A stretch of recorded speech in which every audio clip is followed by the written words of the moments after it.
우리가 생각에 대한 이야기를 계속 하고 있습니다. 아마 이 생각이라는 주제를 가지고 이렇게 오랜 시간 동안 우리가 아마 다뤄본 적이 없을 거예요. 그렇죠, 여러분? 그죠? 생각 그 자체에 우리가 집중한 그런 기회가 이렇게 개인적으로도 많지 않고, 교회에서는 거의 없죠. 교회에서는 거의 없고, 또 우리가 지금까지 학창시절에 우리가 공부를 많이 해왔지만은, 학업을 쫓아왔지만은, 이 생각 자체에 대해서, 생각이 어떤 것이고 생각을 어떻게 해야 하며 진짜 나의 생각을 어떻게 찾아낼 것이며, 아마 그런 기회가 또 우리 일생에 또 올까요? 굉장히 중요한 부분이잖아요. 우리의 현실은 결국 우리 생각의 결과라는 거죠. 그죠? 그리고 또 내가 내 생각의 주인공이 되지 못하면 결국 나는 다른 사람의 생각의 부산물로 살게 된다. 정말 겁나는 얘기죠. 그죠? 그래서 제가 한 말이 생각대로 살지 않으면 사는 대로 생각하게 된다라는 말씀을 드렸습니다. 그럼 우리가 생각한다는 것은 뭘 말하는 걸까요? 생각이라는 것. 우리가 뭘 생각한다는 것일까요? 뭐 여러 가지를 생각할 수가 있습니다. 그러나 제가 이제 여러분한테 말씀드리면 생각에 또 한 가지 중요한 차원이 있어요. 그게 뭐냐면 분별이라는 거거든요. 생각은 분별이라는 거예요. 판단이라는 것, 선택이라는 것, 뭔가를 결정한다는 것, 정말 여러분 우리 인생에 있어서 정말 중요한 순간들이죠. 왜냐하면 그 판단과 선택의 결과로 우리의 인생이 채워지니까. 그죠? 그런데 우리가 판단을 하고 선택을 할 때 그에 앞서서 해야 될 것이 뭐죠, 여러분? 분별을 해야 돼요. 그죠? 그럼 우리가 분별해야 될 것은 뭘까요? 나에게 어느 조건이 더 유리하지? 어느 게 더 나에게 이익이 남지? 어느 게 더 뭐 공동의 선이지? 뭐 이런 여러 가지 게 있지만 가장 근본적으로 우리가 분별해야 될 것은 뭐냐면 본질과 현상이라고 했어요. 본질과 현상. 본질과 현상을 분별하지 못하는 사람의 판단, 선택은 굉장히 여러분 위험할 수가 있습니다. 네. 본질적인 접근을 해야 돼요. 본질적인 접근을. 현상 하나하나에 대응하면 안 된다는 거예요. 저는 그렇습니다. 그래서 지금 사드 문제가 지금 시끄럽고, 지금 대통령이 지금 러시아와 중국 방문하면서 막 그걸 가지고 해명을 하고 있는데, 우리는 보세요. 우리의 대응 논리는 뭐냐면, 북한이 핵을 포기하지 않고 핵실험을 계속하고 뭐 SLBM은 이거 쏘니까 우리한테는 사드가 필요하다 이런 얘기를 해요. 사드가 우리를 지켜줄 것이다. 이것은 여러분 현상에 대한 대응이에요. 제가 그렇죠. 생각의 오류 가운데서 뭐예요? 어떤 현상이 나타나면 그 현상에 대해서 반대로 반응하는 거. 그죠? 그걸 생각이라고 하는 거예요. 생각이라고 착각한다는 거죠, 우리가. 그게 아니라는 거예요. 그런데 러시아나 중국에서 문제 삼는 것은요, 현상적인 측면도 있지만 가장 중요한 본질적인 거예요. 이것이 뭐냐면 이것이 동북아의 긴장을 고조시킨다는 거예요. 그렇죠? 그렇지 않습니까? 네? 그렇잖아요? 네. 사드를 딱 배치를 하니까 북한이 당장 한 게 뭐예요? SLBM이 뭐예요? 고고도 미사일이잖아요. 고고도 미사일 그거는 사드가 우리나라에 배치돼도 소용이 없어요, 여러분. 그렇죠? 그렇죠? 그러니까 우리나라가 그러면은 거기에 대응하기 위해서 방어무기가 갖고는 안 되니까 원자력 잠수함을. 왜 원자력 잠수함이냐?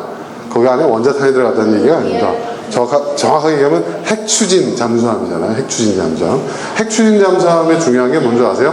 항상 바다에 떠 있어요. 바닷속에 있어요. 왜냐하면 핵추진이기 때문에 무한대거든요. 연료를 넣으려고 다시 기압이 들어올 필요가 없어요. 실제로 핵잠수함이 기지로 들어오는 것은 그렇게 많지는 않아요. 오히려 그 연료가 부족하지 않으니까 핵 잠수함이 보급을 받으려고 바다에 뜨면 배가 가서 거기다 식량이나 뭐 필요한 생활용품들 그냥 보급해주면 다시 바닷속으로 들어가요. 네. 그러니까 무한대로 바다에 있는 거예요. 그리고 어디에 있는지 항상 바닷속에 있으니까 너희가 핵을 쏘면 나도 언제든지 핵을 쏘겠다. 어느 각도에서든지. SLB는 왜 중요하냐면 사드 배치를 해가지고 우리가 북한만 겨냥한다 이렇게 했잖아요. 그럼 북한이 잠수함을 타고 공해로 빠져나가는 거예요. 공해로. 그죠? 공해로 빠져나가가지고 전혀 다른 각도에서도 쏠 수 있는 거예요. 남태평양으로 가서 쏠 수 있는 거예요. 그 사드가 무용지물이 되는 거예요. 그러니까 우리도 거기에 대응하기 위해서 핵추진 잠수함을 만들어야 된다. 보세요. 계속 어떻게 되는 겁니까, 여러분? 그죠? 군사적 긴장이 고조가 되는 거예요. 그러면 다른 나라들은 가만히 있겠어요? 네? 그 촉발이 사드란 말이에요. 이게 본질이에요. 사드 문제의 본질은 바로 그거예요. 딴 게 아니라고요. 네? 거기에 미국의 이익이 있고 중국의 이익이 있고 러시아의 이익이 있단 말이에요. 이게 지금 상충하고 있어요, 지금. 근데 왜 우리는 자꾸 현상의 논리만 갖고 얘기를 하냐 말이에요. 이게 바보짓이라는데. 본질이 바뀌면 현상은 언제든 바뀌잖아요. 그죠? 그죠? 그러니까, SLBM 쐈어? 그럼 우리는 거기에 대응하기 위해서 핵 추진 잠수함 만들어. 그럼 북한이 또 다른 대응을 하면 또 그거야. 그럼 어떻게 돼요? 군비 경쟁 되죠. 그럼 군사 긴장이 고조가 되죠. 그러면 주변국들이 가만히 있겠어요? 우리도 더 강하게 무장하자. 이렇게 되는 거 아니에요? 그렇죠, 여러분? 그렇지 않습니까? 그러니까 여러분, 본질을 보지 못하는 사람이, 현상을 쫓는 사람이 지도자가 되면요, 그게 한 가정이든, 뭐 한 기업이든, 한 교회든, 한 무슨 공동체든, 한 국가든 굉장히 불행해지는 겁니다. 굉장히 불행해지는 거예요. 본질을 봐야 돼요, 본질.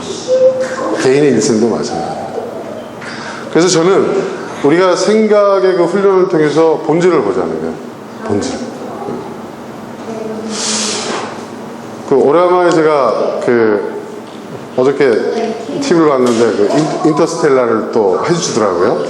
그 영화는 OCN에서 이제 그냥 무료로 이제 틀어줬는데 또 오래간만에 보니까 또 재밌더라고요. 그리고 그걸 보면서 다시 한번 시간에 대한 이야기. 여러분, 인터스텔라가 여러분 SF 공상과학 영화라고 여러분 생각하는데 거기에는 그 이상의 가치가 담겨져 있잖아요.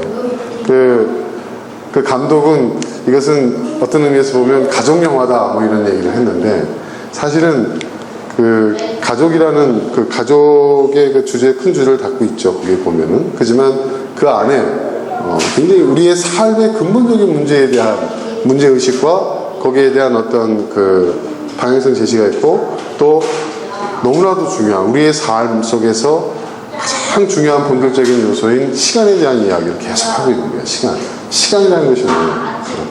여러분, 우리는 그 시간 속에 존재하는 사람들이잖아요. 그죠? 시간 속에 존재하잖아요. 우리는. 그러니까 시간의 본질이 무엇이냐라는 것을 우리가 안다는 것. 굉장히 중요한 것 같아요. 그리고 그걸 아는 사람은 다르죠. 근데 거기서 보면 시간의 상대성 이런 게 시간의 본질에 대한 이야기들이 쭉 나옵니다. 그러면 우리가 본질에 대한 생각을 하는 것이라고 그랬으니까 우리가 지금 다루고 있는 주제의 그 목적은 우리 스스로가 본질을 분별할 수 있고 본질을 생각할 수 있는 그런 능력을 키우는 건데 잠깐 시간에 대한 얘기 좀 한번 해볼까요? 다시 한번 꺼주세요. 여러분 그 인터스텔라 보셨어요? 보신 분? 안 보신 분? 네. 안 보신 분. 내가 얘기 들으세요. 안 보셔서 이해될 거예요. 지구가 지금 멸망의 위기가 있잖아요. 그래서 여러분, 시간이라는 것이 보세요. 시간이라는 것이 우리가 시간에 대해서 여러 가지 얘기를 했었죠. 크로노스의 시간이라고 했었죠. 크로노스는 뭐죠? 그냥 가는 거예요. 근데 이 시간이 흐름이거든요. 시간이 가요. 쭉 갑니다. 가요. 그런데 이 시간의 흐름 속에서 이 시간의 크로노스적인 시간에 중요한 본질이 있어요. 그게 뭘까요, 여러분? 여러분 엔트로피라는 얘기 들어보셨죠? 엔트로피 법칙이라는 거 들어보셨죠? 엔트로피 법칙이 뭐죠, 여러분? 네? 엔트로피는 결국 무로 돌아간다는 거예요. 무로. 그러니까 무슨 얘기냐면, 그럼 바위가 있어요. 큰 산이 있어요. 바위산이 있어요. 그 산이 어떻게 될까요? 시간이 흐르면 어떻게 돼요? 산이 무너지죠? 그죠? 쪼개지죠? 그리고 바위가 되죠? 여러분 설악산에 흔들바위 있잖아요. 그게 원래의 위치는 울산바위에 있었다는 얘기 아시죠, 여러분? 울산바위에서 굴러내려온 거예요, 그게. 시간이 흐르면서 비바람에 마모가 돼가지고 떨어져가지고. 네? 자, 그러면 그 바위는 또 시간이 지나면 어떻게 될까요? 작은 돌멩이로, 자갈로, 모래로, 흙으로, 그 나중에 어떻게 먼지가 돼버리죠. 그게 엔트로피 법칙이에요. 그래서 철이 있어요, 철이 있으면 어떻게 돼요? 시간 흐르면 어떻게 돼요? 산화되죠. 부식하고 나중에 그게 없어지죠. 인간의 몸도 마찬가지예요. 어떻게 돼요, 여러분? 인간의 몸도 어떻게 돼요? 늙잖아요. 여러분, 노화라는 것이 결국 산화라는 거 아시죠? 산화예요, 이게. 그래서 늙지 않으려면 뭘 많이 먹어야 된다고? 항산화 식품을 많이 먹어야 된다고 뭐 요즘 난리지 않습니까? 그죠? 예? 항산화 지수가 어떻게 되냐, 어쩌고 하면서. 이게 다 엔트로피 법칙이에요. 시간이 흐르면요, 여러분, 결국 모든 것이 무로 돌아가요. 예. 자, 이게 엔트로피예요. 그런데, 여러분, 이걸 역행하는 게 있어요. 이걸 거슬러 간단 말이에요. 인간이 거슬러 가는 게 있어요. 거슬러 가는 게. 근데 근원적으로 이거를 막을 수는 없어요. 근데 이 시간의 이 흐름에 저항한다고 그러죠. 저항하는 게 있어요. 저항을 해요. 이러한 엔트로피 법칙에 저항해요. 그 저항하는 게 뭘까요, 여러분?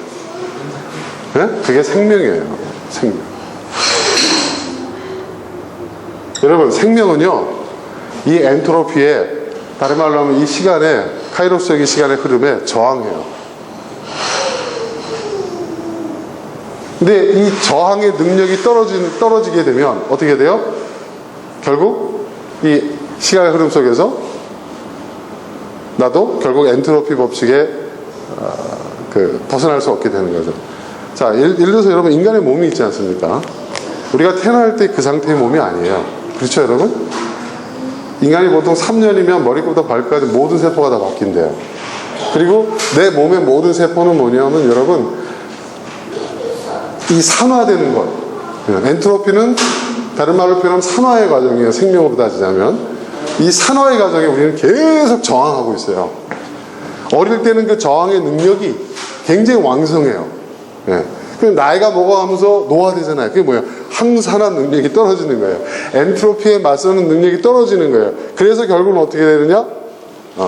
죽음으로 가는 거죠. 근데 옛날에는요, 여러분, 인간의 평균 수명이 몇 살인 줄 아세요? 예? 인간의 평균 수명이. 여러분, 조선시대 말에 인간의 평균 수명이, 우리 한국인의 평균 수명이 몇 살이었을 것 같아요? 40대여서 40대. 여러분, 그거 아세요? 그러니까 여러분, 50이 되고 환갑이 되면요, 이야, 장수했네 하고 환갑잔치 한단 말이에요. 근데 요즘 환갑잔치 한다고 하면 어르신들은 어때요? 이야, 무슨 환갑잔치냐. 그러죠. 저희 아버님, 어머님도 그러셨어요. 왜냐하면 그만큼 60까지 사는 사람이 드물었거든요. 그렇죠? 근데 요즘은 어떻습니까? 여러분, 웬만하면 80 삽니다. 90세도 살아요. 송혜선 선생 보세요. 90이 넘은 나이에 랩을 합니다. 그죠? 그죠? TV 보세요. 대단하죠? 네.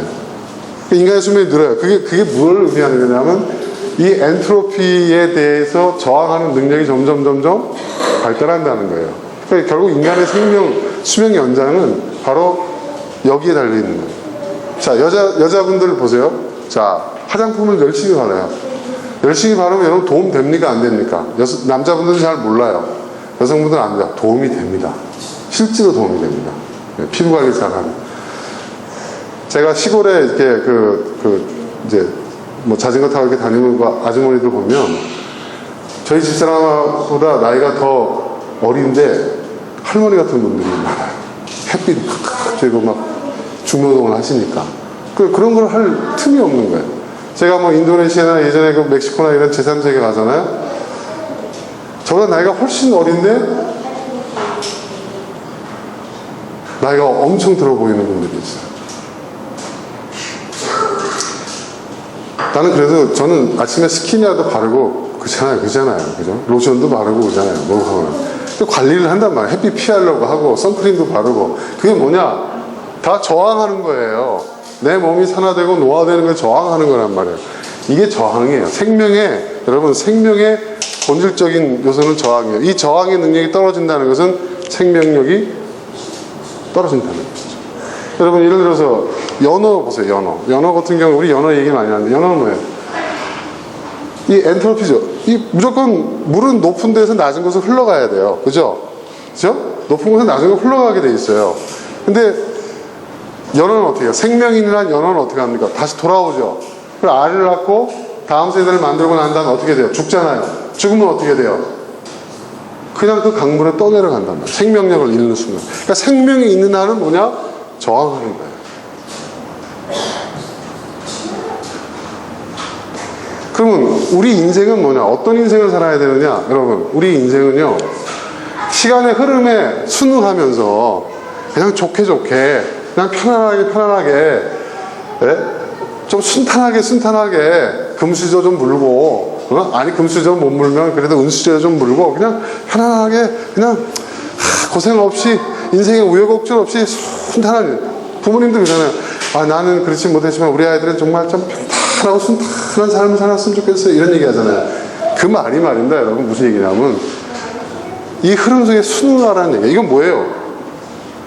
엔트로피예요. 그건 마치 뭐냐 개구리가 냄비 안에 있다가 뜨뜻하게 물이 올라 좋다 하다가 죽는 거 그렇게 그런 인생을 살라는 거예요. 그런 인생은 어떤 인생이냐? 가치 없는 인생이죠. 그건 파멸로 가는 인생이죠. 험으로 가는 인생이죠. 아무 가치 없는 삶을 살라고 얘기해요. 근데 삶은요 저항하는 거예요. 저항하는 것은 힘들어요, 여러분. 여러분, 그 연어가 그 강물을 거슬러서 올라갈 때 그 몸부림치는 거 보세요. 얼마나 힘겹습니까? 그러나 그 과정이 있어야 어떻게 해요? 생명을 연장하는 다음 세대. 그 연어로서의 그 삶을, 그 생명을 다음 세대에 넘겨줄 수 있는 거예요. 너무 힘들어. 그냥 물 흐르는 대로 살래.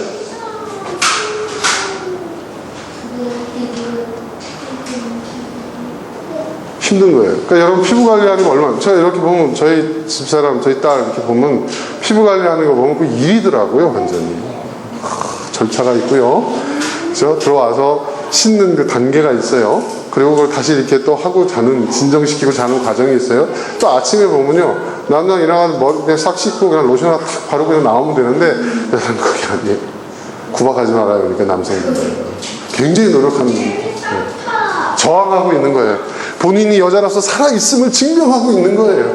엔트로피에 저항하고 있는 거예요. 시간의 흐름에 맞서고 있는 거예요. 투사예요. 삶은 그런 과정이에요.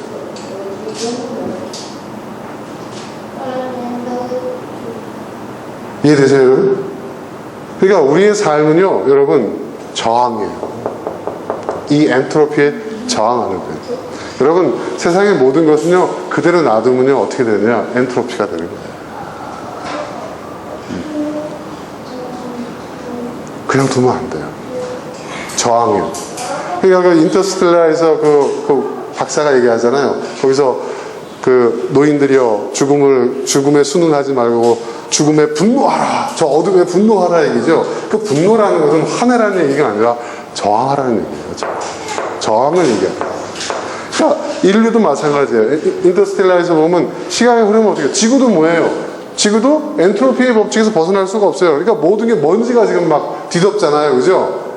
엔트로피의 그 물리적 엔트로피 법칙의 제일 마지막 단계는 것은 모든 것은 다 어떠냐? 먼지의 단계로 가버리는 거예요. 그래서 별도 어떻게 돼요? 먼지로 사라져 버리는 거예요. 그러니까 지구가 그런 단계에 온 거예요. 그러니까 지금 위기죠. 그럼 이대로 맞이할 것이냐? 아니면 여기에 저항할 것이냐? 저항하는 거예요. 저항하려고 하니까 가장 큰 난관이 뭐예요? 지구를 대체할 수 있는 별을 찾아야 되는데, 옮겨가서 이사가서 살 수 있는 별을 찾아야 되는데, 문제가 되는 게 뭐예요? 시간이거든요. 시간이 문제가 되잖아요. 거기서. 그렇지 않습니까? 네. 왜? 시간은 지구의 시간과 동일하지가 않아요. 시간은 상대적이란 말이에요. 그죠? 시간이 작용하는 질량과, 그러니까 시간은 질량과 공간에 의해서 상대적이란 말이에요. 상대적이야. 네. 상대적이에요. 네. 그러니까 보세요. 거기서 보면 그 영화에서 보면 영화 못 보신 분도 제가 설명드리면 이해될 거예요. 자, 그 지구 뭐 나중에 결과론적으로는 그것이 이제 실패로 돌아갔지만은 그 지구를 이주할 수 있는, 그러니까 지구인들을 이주시킬 수 있는 별을 찾아요. 그죠? 그리고 만약에 그 시간적인 그 안전장치가 있어요. 시간적으로 도저히 이 시간의 갭을 뛰어넘을 수 없다면 어떻게 해요? 인구 폭탄이라고 얘기하잖아요. 거기 보면은 배아 세포, 인간에 대한 배아 세포를 막 그 우주선에 실어놔가지고 결국 시간적인 그 갭 때문에 인류가 올 수 있는 그런 여유가 없다면 그 탐사를 간 과학자들에 의해서 그 지구와 비슷한 생명체가 살고 있을 수 있는 환경을 갖춘 그 별에 바로 그 인구 폭탄을 터뜨려서, 그죠? 인구를 막 터뜨리자. 인류의 역사가 이어갈 수 있게 하자. 사실 그게 주 목적이었죠. 사실은 영화에는. 근데 자 보세요. 어떤 별이 후보지예요. 그러니까 지구로부터 엄청나게 먼 지구라는 별이 있는데, 자 이렇게 와가지고 여기 보니까 누군지는 모르지만 여기에 웜홀을 만들어서, 웜홀이 뭐냐면 이 공간을 건너뛸 수 있는, 시공간을 갖다가 왜곡시켜가지고 공간을 뛰어넘을 수 있는, 이게 무슨 얘기냐면 이거예요. 펜 잠깐만 줘보시죠. 자, 이 밑에 지구가 있고 여기에 그 인간이 살 수 있는 별이 있다고 한다면, 여기서 2차원적으로 표현하면 여러분 어떻게 됩니까? 선으로 표현이 되겠죠. 이렇게 멀죠. 근데 웜홀이라는 건 뭐냐면 이거를 이렇게 만들면 어떻게 돼요, 여러분? 그죠? 이게 웜홀이에요. 이게 뭐냐면 이 공간과 시간을 건너뛸 수 있는, 말하자면 지름길이라는 얘기죠. 그러면 우리는 2차원적인 세계에서는 이렇게 돼 있죠. 근데 이걸 3차원적으로 표현하면 어떻게 돼요? 이게 3차원 입체니까 접을 수가 있어요. 4차원은 어떻게 될까요? 우리가 예상할 수가 없죠. 우리가 이해할 수 있는 3차원적인 인식은 이거라는 거죠. 이게 웜홀이에요. 근데 이 웜홀을 누가 열었는지는 모르는데 하여튼 열었어요. 이게 뭐 외계인일 수도 있고 뭐 그렇습니다. 근데 이걸 건너뛰어가지고 아주 먼 그 별이 있어요. 몇 개가 있어요. 별이 몇 개가 있어요. 여기 후보가 있어. 먼저 탐사선이 가서 이제 과학자들이 여기 흩어져가지고 신호를 보내는 거예요. 아, 여기 적당한 별이 있다, 어쩐다. 얘기를 하는데, 근데 문제가 있어요. 무슨 문제가 있냐면, 이 후보지들이 다 이 근처에 블랙홀이 있는 거예요. 블랙홀. 여러분, 이 블랙홀이 말입니다. 이게 물리학적으로 기적이에요. 물리학적으로는 이해할 수가 없는 정말 초자연적인 현상입니다. 블랙홀이 뭔지 아시죠, 여러분? 블랙홀 한마디로 말해서 왜 블랙홀이에요? 검은 구멍이라는 얘기예요. 검은 구멍이라는 것은 무슨 얘기죠? 뭘 표현하는 거예요? 여기는요, 모든 걸 다 빨아들여요. 빛도 여기선 도망가지는 못해요. 그 안에 뭐가 있는지도 몰라요. 그죠? 그냥 구멍인데 그걸로 모든 것이 다 빨려 들어가는 거예요. 네.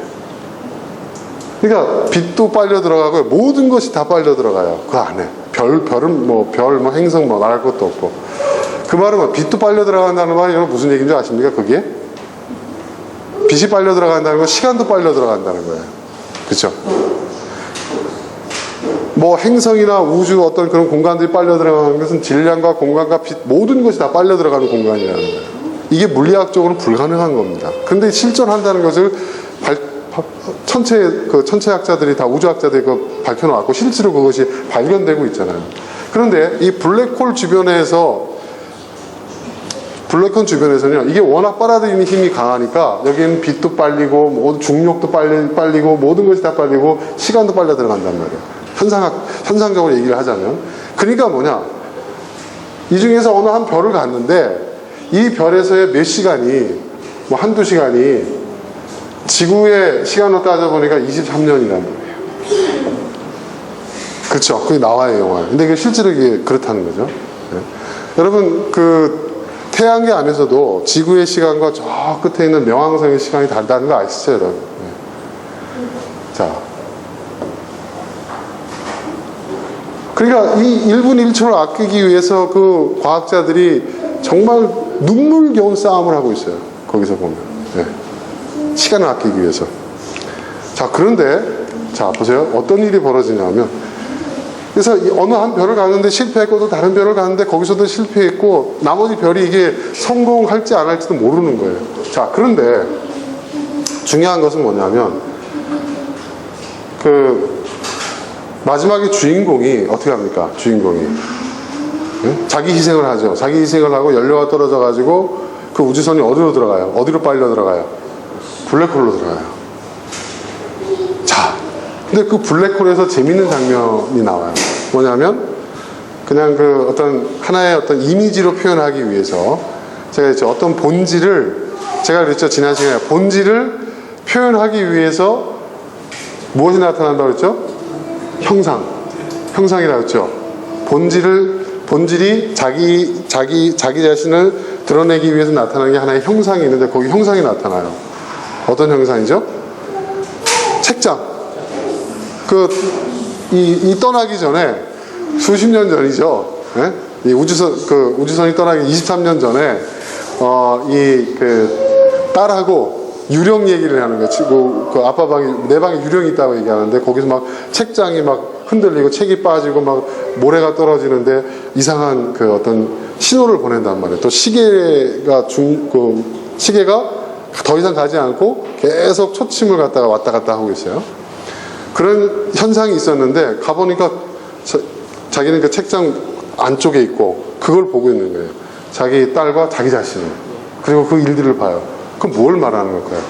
여기는 블랙홀 뭐라 그랬죠? 모든 걸 다 빨아들인다고 그랬죠. 시간도 빨아들인다고 그랬죠. 과거가 빨려 들어가 있는 거예요. 네. 그리고 현재의 자기가 있어요. 그러면서 거기서 이제 신호를 보내요. 그쵸? 이 수수께끼를 풀 수 있는 시간의 방정식이 있었어요. 그걸 풀 수 있는 방법을 아버지가 신호를 보내요. 거기서 이 블랙홀 안에서.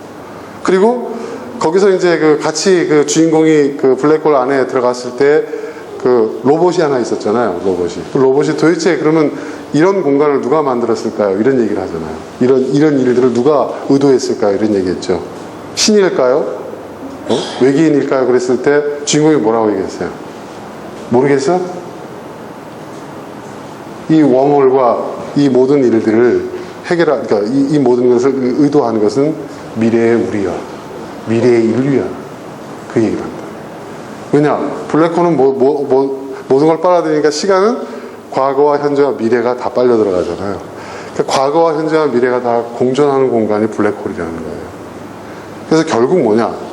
이 웜홀을 만든 그 미래의 인류가 찾기를 바랬던 것은 뭐냐면 지구인들이 이주할 수 있는 별을 찾는 게 아니라, 그죠? 어차피 다른 별도 어떻게 돼요? 이 시간의 엔트로피 법칙에 의해서 그 별도 수명을 다하게 돼 있는 거예요. 대체를 찾더라고요.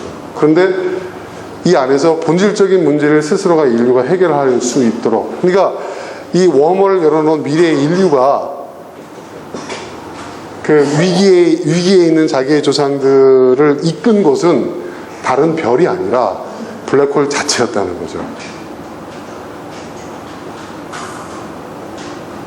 이해되세요, 여러분? 네. 아주 쉽게 얘기를 해서 그렇다는 거예요. 네. 그러니까 지금 이게 굉장히 중요한 얘기입니다, 여러분. 그럼 결국 그게 무슨 얘기냐? 그리고 이제 나중에 이 블랙홀에서 이제 빠져나오잖아요. 블랙홀 구멍이니까 구멍은 어디예요? 다른 구멍으로 출구로 통하잖아요. 나왔는데 어떻게 일로 나왔단 말이에요. 웜홀로 나왔단 말이에요. 그러니까 이게 어떻게 연결되어 있다고 볼 수 있는 거죠. 나왔는데 또 시간이 이 안에서의 시간이 어떻게 돼요? 또 수십 년이 흘러버리는 거예요. 잠깐이었는데 몇 분 있지 않았는데 시간이 흘러버린 거예요. 흘러가지고 여기서 자기 딸을 만나는데 딸의 임종을 보잖아요. 젊은 아빠가. 그죠? 이게 물리적으로 가능한 거예요, 사실. 네. 이론적으로도 가능한 거고요. 자, 그러면서 거기에서 이제 방문한 곳이 어때요? 우주 정거장 기지인데 어떻게 돼요? 인공 별을 만들어 버린 거예요. 인류가. 그렇죠? 그러니까 인간은 어떻게 해요? 이주한 게 아니고 인간은 이 엔트로피 법칙을 스스로 해결할 수 있는 시간의 문제를 해결했다는 것이죠. 그렇죠? 그러니까 인류는 멸망하지 않고 계속 인류의 역사는 계속될 수 있다라는 그런 얘기예요. 근데 또 재밌는 게 있어요. 그래서 눈이 맞은 여자 과학자가 있는데 그 여자 과학자를 찾으러 가요.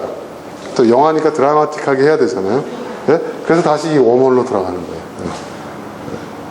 그게 영화의 결말이에요. 자, 근데 여기에 굉장히 중요한 얘기가 있다는 거예요. 여기에. 자, 우리는 그러니까 블랙홀 때문에 시간이 굴절되고 블랙홀 때문에 지체가 되고 블랙홀 때문에 인류가 이전해야 되는 그 시간의 문제 해결하지 못하고 여러 가지 방해를 받잖아요. 그래서 블랙홀이 가장 최대의 뭐예요? 그 영화에서는 최대의 위기고 최대의 고비고 최대의 문제예요. 그런데 그걸 어떻게 하면 피해갈 수 있을지, 그걸 어떻게 하면 우리가 모면할 수 있는 것을 과학자들 연구를 하는데 결국 궁극적인 문제 해결은 뭐냐? 블랙홀 안으로 뛰어들어가는 거예요. 이러한 모험을 가능하게 하는 것은 뭐냐? 생명을 가졌기 때문에. 인간이기 때문에. 그리고 그렇게 들어갈 수 있었던 이유가 뭐죠? 가족에 대한 사랑이죠. 그죠?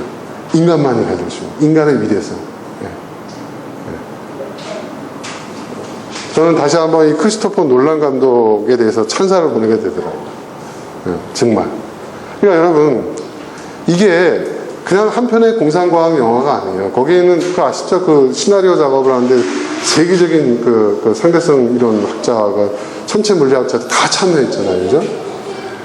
그러니까 이게 굉장히 그 스토리가 과학적 근거가 탄탄해요. 이제 그걸 표현하는 그 표현 방식이 우리 입장에서는 낯설지만 철학을 좀 인문학을 공부한 저희 입장에서 보면 굉장히 그것이 타당하다고 보여지는 거예요. 왜?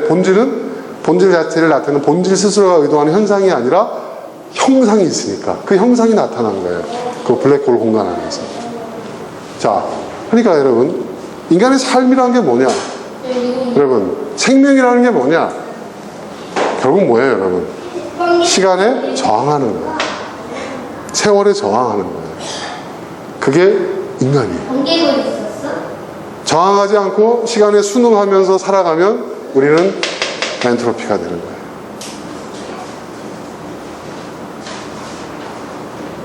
이게 우리 인생에 있어서 시간에 대한 우리가 인식해야 될 본질이라는 얘기죠. 그러니까 여러분, 분노하셔야 돼요. 네. 저무는 달에 대해서 분노하셔야 되고, 기우는 해에 대해서 분노하셔야 되고, 저 다가오는 어둠을 향하여서 우리는 분노해야 돼요. 여기에 대해서 분노해야 돼요. 분노라는 게 뭐예요? 저항하는 한 우리는 살아있다는 거죠. 그리고 그것이 생명의 본질이라는 거죠. 그러니까 여러분의 삶 속에서 많은 역경이 있고 많은 시련이 있고 여러분들이 힘들게 그것을 하나씩 극복해 나가는 그 과정이 바로 여러분이 살아있다는 가장 큰 증거고 여러분이 살아있는 생명을 가진 존재라는 것이죠. 이렇게 가는 게 아니라. 이해되세요, 여러분? 그래서 성경에서 고난을 성경뿐만 아니라 동서고금의 모든 종교들이 그리고 모든 학자들이 철학자들이 인문학자들이 모든 그 석학들이 지혜자들이 고난과 역경과 시련이 우리 인생의 본질이라고 얘기를 하는 본질적인 요소라고 얘기하는 이유가 거기 있는 거예요. 고난이 없고 시련이 없고 순탄할 것 같죠. 잘 먹고 잘 살 것 같죠. 그거는 결국 뭐예요? 이 엔트로피라는 게 뭐예요? 네.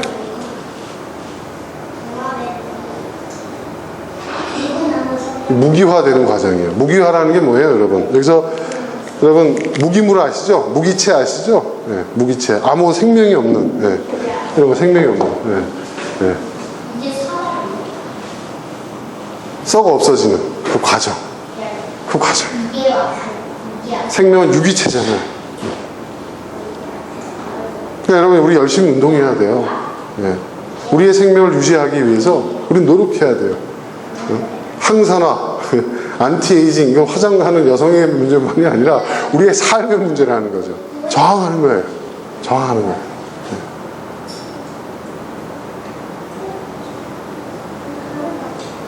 그럼 뭔가 영감이 팍 떠오르지 않으세요? 자, 이제 우리가 생각을 하게 되면 이런 생각들을 할 수 있게 된다는 거죠. 네. 그러니까 여러분, 재밌어요. 여기서 이걸 또 소소하게 얘기하면, 자, 보세요. 시간의 흐름이 있지만, 자, 보세요. 물리적 시간은 흘러요. 근데 물리적인 시간, 크로노스의 시간이 흐르고 있는데, 흐르잖아요? 흐르고 있는데, 이게 이 시간에, 그 물리적인 이 흐름의 시간에 저항하는 순간들이 있단 말이에요. 성경에서 얘기하는 건 뭐죠? 그게 어떤 시간? 카이로스. 그죠? 여러분, 예수님의 십자가에 못 박히신 사건, 예수님이 죽으신 그 사건, 이게 어떤 예수님이 죽어서 희생제물이 되셔가지고 이것이 인류의 죄를 사하고 뭐 이런 여러 가지 신학적 어떤 여러 가지 의미가 있지만, 여기 핵심은 뭐예요? 인류를 구원하는 것은 뭐예요? 희생이라는 거죠. 자기 희생. 응? 그리고 사랑. 그죠? 네? 그걸 형상화한 것이 십자가고 이 주의 보혈이고, 그래서 그거예요, 여러분. 딴 거 아니에요. 네. 그게 어떤 마술적인 효과가 있어가지고 피 묻음이 없으면, 피 흘림이 없으면, 그건 아니죠. 뭐 구약입니까? 네? 네? 피 흘림이 없으면 죄사함도 없다. 막 그거는 하나의 상징적인 책이라는 거예요. 본질을 나타내기 위한 하나의 형상이라는 얘기죠. 이해되셨어요? 그 형상이 본질이라고 생각하면 안 되는 거예요. 우리는 그 형상을 통해서 본질을 이해하는 거예요. 이해되십니까, 여러분? 그죠? 그러니까 예수님이 2000년 전에 죽으셨어요. 그 예수님 십자가 사건이 2000년 전에 일어났어요. 그런데 그 2000년 전에 일어난 그 사건이 어떻게 과거, 현재, 미래를 초월해서 전 인류적인 사건이 될 수 있을까요? 그죠? 그 사건은요, 이 크로노스로서 이게 흘러가는 이 엔트로피, 인류 멸망이라는 이 시간을 거꾸로 돌려버린 거예요. 저항한 거예요. 그건 뭐예요? 카이로스의 시간, 카이로스 사건이었다는 거죠. 그 사건이 2000년 전에 일어났지만 2000년이 지난 우리에게도 그 사건이 우리에게도 영향력을 끼치고 있는 현재적 사건이라는 거죠. 그리고 예수님 오시기 이전에 있던 살던 인류에게도 다 해당되는 거예요. 그러니까 이것은 뭐예요? 과거, 현재, 미래를 초월하는 블랙홀이라는 얘기죠.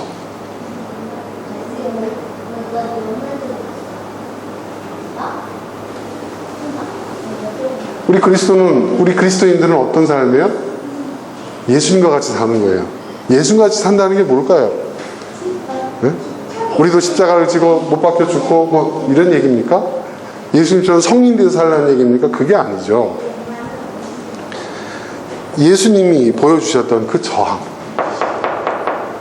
이 시간의 흐름 속에서의 그 저항, 그 생명, 그러니까 그 저항이 어떻게 돼요? 예수님이 저항한 사건이 어떻게 됐어요? 예수님이 십자가에 죽으셨지만 어떻게 돼요? 다시 살아나셨어요. 이건 뭐예요? 생명. 그죠? 그 저항 자체가 죽음이 아니라 뭐예요? 그 저항을 통해서 새로운 생명이 이어진다는 것이죠.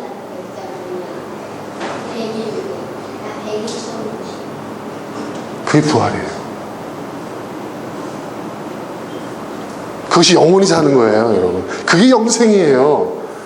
네.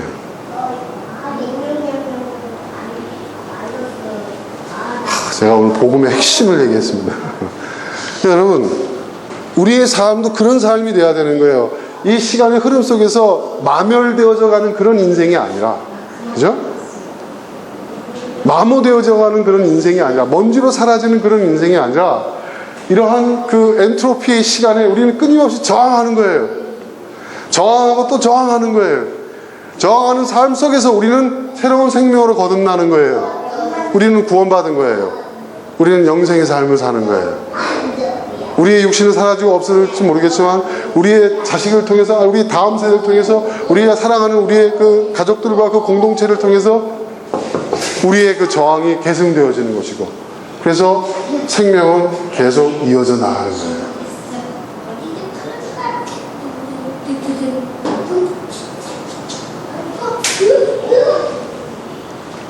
여러분이 지금 제가 얘기한 거 한 7, 80%만 이해하셔도 이런 대단 박사학위 논문 받으신 거예요. 이게 굉장히 어려운 얘기예요, 사실은. 근데 여기에 우리 삶의 비밀이 있어요. 비밀이 있어요.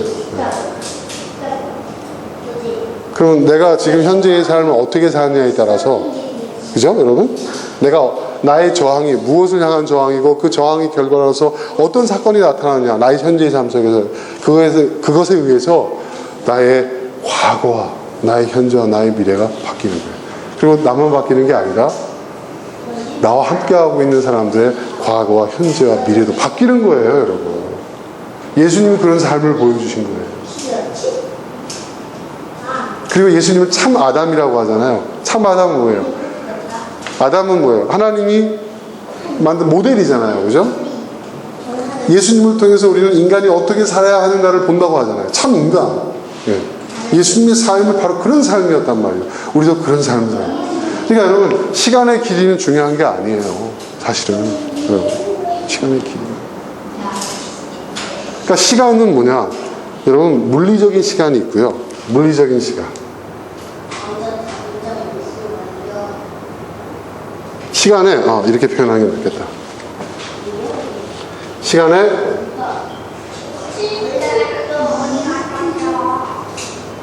양적인 측면이 있어요. 이게 이제 시간의 물리적 시간이라고 얘기할 수 있고, 여기에 반해서 뭐냐? 시간의 질적 측면이. 같은 시간이라 할지라도 그 시간에 그 순간에 내가 어떤 질로 채우냐에 따라서 달라지는 거죠. 그러니까 마찬가지죠. 어떤 이 결정적인 사건이 한두 시간이 지나지 않았지만은 이것이 지구에게는 23년이라는 시간에 영향을 끼치는 거예요. 그러니까 뭐예요, 여러분? 시간의 질이 시간의 양보다 더 중요한 거예요.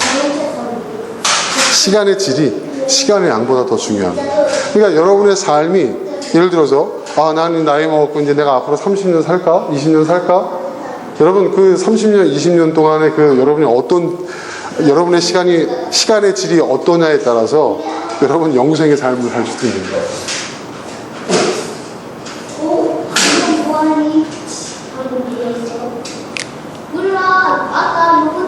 여러분이 잘 이해하셔서 시험에 들지 않기를 바랍니다. 자, 그러면 이제 다시 또 이어가죠.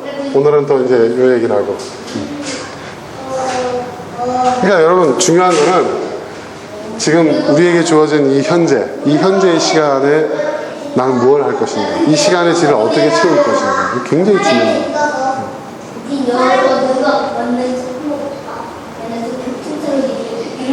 여러분, 가늘고 길게 산다는 얘기가 있잖아요. 가늘고 길게 살 수 있습니까? 가늘면 끊어집니다. 굵게 엮어 나가야 여러분 그게 끊어지지 않습니다. 가늘고 길게 사는 게 나의 인생의 모토입니다 라고 얘기하는 사람도 있는데 그렇지 않아요. 가늘게 살면요, 정말 길게 살려면 굵게 엮어야 됩니다. 가늘면 끊어집니다. 자, 그래서 이 정도로 오늘 일단 여러분들한테 다시 한번 이제 또 뭔가 이렇게 하나를 던지고, 또 오늘 지난 시간 이어서 다시 얘기를 좀 해볼게요. 지금 우린 시간의 본질에 대해서 얘기했어요. 또 우리 삶의 본질에 대한 얘기를 한 거예요, 지금. 중요한 얘기죠. 자, 우리가 생각의 오류 계속 얘기를 하는데, 우리가 생각이라고 여기고 있지만 사실은 생각이 아닌 것들, 생각이라고 착각하고 있는 것들, 사실은 반응에 불과한 것들을 지난 시간에 우리가 쭉 다 얘기했어요. 근데 이제 오늘은 뭐냐? 우리가 생각은 생각인데 생각의 문턱에서만 머물고 있는 것들을 좀 얘기할게요. 그러니까 이건 뭐냐? 그래도 좀 생각을 좀 하는 사람, 생각이라는 것을 그래도 좀 제대로 해보려고 하는 사람들이 사실 대부분 2단계에 머물고 있다는 거죠.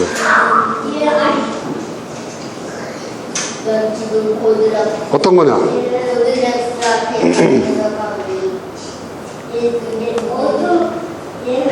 첫 번째, 키워드.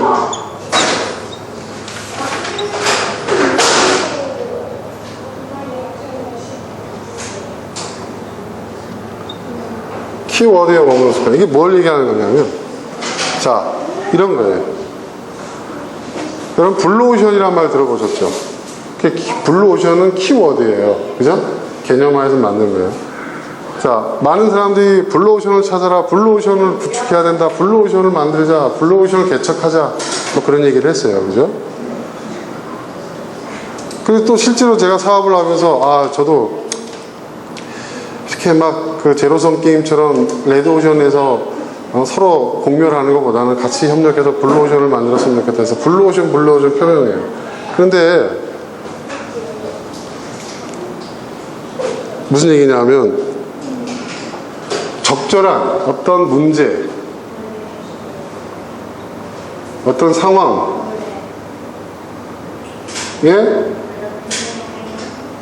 부합하는 키워드를 발견하는 것으로 멈춰버리는 습관이에요. 그래, 내가 정화해보니까 결국 이 문제를 해결하기 위해서는 우리가 블루오션을 만들어야 돼. 거기에 머물러 버리는 거예요. 이해되세요, 여러분? 자, 우리 회사가 이 지금 경영난을 해결하기 위해서는 우리의 이익률을 높여야 돼. 맞죠? 틀린 말이에요, 여러분? 맞는 말이에요. 우리 가정이 좀 더 화목하려면 우리가 좀 더 대화하는 시간을 많이 가져야 돼. 이해되세요? 여러분 무슨 얘기하는지? 네? 한국 교회가 근본적으로 개혁되려면 재정이 투명화돼야 돼. 의사결정 과정이 민주적 절차에 의해서 이루어져야 돼. 틀린 말이에요? 키워드라는 것은 다른 말로 표현하면 구호예요, 구호. 그죠? 구호란 말. 근데 우리는 이 키워드를 발견하고 키워드를 만들어내고 키워드를 떠올리는 것만으로 우리는 문제가 해결됐다고 착각을 한단 말이에요. 이대로 하면 돼. 근데 여러분, 블루오션을 만든다는 것은요, 블루오션을 말하고 생각하는 것과 블루오션을 실제로 만든다는 것은요, 하늘과 땅 차이입니다. 네? 여러분, 우리 가정이 좀 더 화목해지기 위해서 뭘 해야 된다는 거 모릅니까, 여러분? 알아요. 대화를 많이 해야 된다. 가족이 밥을 같이 먹으면서 얘기한. 근데 그게 말하기는 쉬워도 그게 잘 돼요, 여러분, 현실 속에서? 안 되잖아요. 근데 우리는 어떤 문제를 생각하고요, 그 문제에 대한 해결책을 어떤 키워드를 발견하는 것으로 그거로 땡 해버린다니까요. 거기서 멈추는 거예요. 그래, 문제는 그거였어. 네. 근데 거기서 더 나가야 되거든요. 근데 대부분 문제에 부합하는 키워드를 발견하는 것만으로도 문제가 해결된 것처럼 생각한다는 거죠. 그리고 거기에 멈춰버리는 거예요. 더 나아가지는 못해요. 그러니까 생각을 좀 하는 사람들이 범하는 오류를 얘기하는 거예요. 그러니까 생각의 문턱에서 멈춰버리는 거예요. 네. 그렇죠? 네. 자, 우리 회사 좀 재정난을 해결하기 위해서는 이익률을 높여야 돼. 누가 모릅니까? 그것 좀 누구나 다 생각하죠. 그러면 어떻게 이익률을 높일 수 있는가? 이게 세심하게 들어가야 되는 거예요. 무조건 파는 사람한테 바가지만 올리면 그게 팔리겠습니까? 그렇게 실제로 그런 사람들이 있어요. 뭐냐면 이익률을 높여야 이게 돼. 그러니까 그냥 물건값을 자꾸 후려쳐서 올린단 말이에요. 자, 올려요. 그럼 그 초반에는 조금 더 이익을 볼 수 있겠죠. 근데 나중에 되면 어떻게 됐어요, 여러분? 그 물건이 안 팔리죠. 그죠?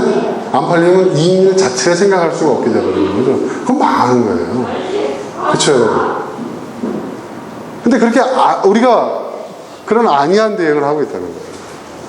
많은 문제에 있어서.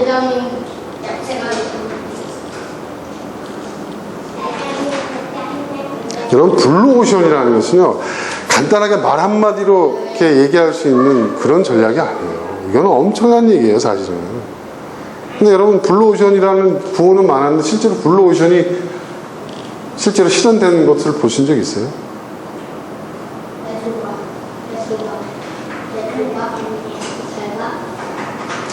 우리가 그렇다고 해서 키워드 자체를 사용하지 말자는 얘기가 아닙니다. 물론 그것도 그거대로의 의미가 있어요. 많은 생각과 연구 끝에 나온 거니까. 하지만 그걸 떠올리고 그걸 생각해내고 그걸 말한다고 해서 문제가 해결되는 게 아니라는 거예요. 근데 우리나라에서 이제 보면요, 무슨 전문가 임명하는 사람들 나와가지고 하는 얘기 들어보세요. 다 키워드만 나열하고 있어요. 그렇지 않아요? 그건 저도 할 수 있을 것 같아요.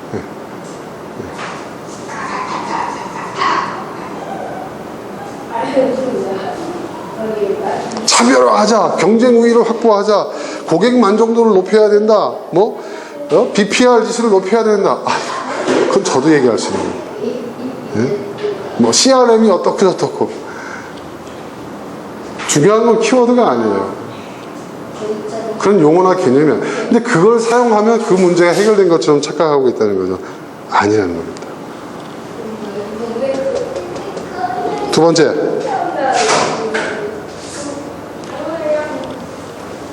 생각을 좀 한다고 하는 사람들이 빠지는 초기 가설에 고집하는 거예요.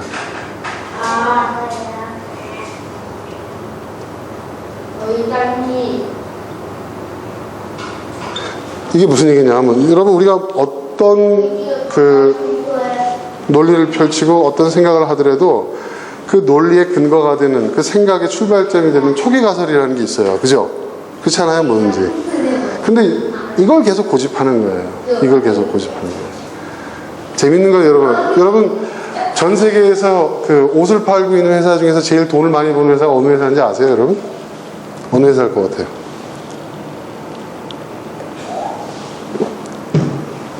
여러분, 지금 현재 전 세계에서 가장 돈을 많이 버는 기업 중에 하나예요. 어떨 것 같아요? 유니클로예요, 유니클로. 여러분, 유니클로가 어마어마한 회사입니다. 네? 글로벌 10대 기업 중에 하나야. 유니클로, 그거 뭐 가치도 없고 별로고, 근데 비즈니스 측면에서 보면요, 이거는 혁신 중에 혁신이에요. 자, 여러분,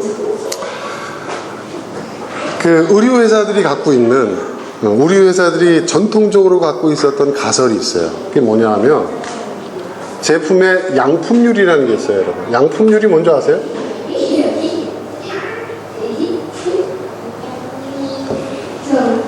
양품률. 뭔지 아세요, 여러분? 불량률의 반대. 양품률. 불량률이 높으면 양품률이 어떻게 해요? 낮은 거고, 양품률이 높으면 불량률이 어떻게 돼요? 낮은 거죠. 그러니까 양품률이 높으면, 자 보세요, 불량품이 적어요. 그죠? 그럼 어떻게 돼요? 불량률이 적다는 것은 뭘 의미하는 거예요? 반품도 적고, 그죠? 반품도 적고, 그죠? 그리고 옷에 그 여러 가지 그 자재들을, 양품률이 높으니까 자재들을 어떻게 해요? 자재들을 최적화시킬 수 있죠. 그러니까 어떻게 됩니까, 여러분? 네? 제작비가 적게 들어요.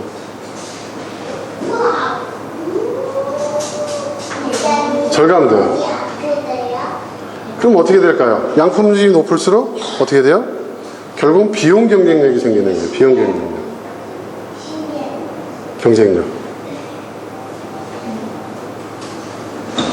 그러면 어떻게 돼요? 비용 경쟁력이 높으면 결국은 뭐예요? 이게 이익률이 높아지는 거죠, 여러분. 그죠?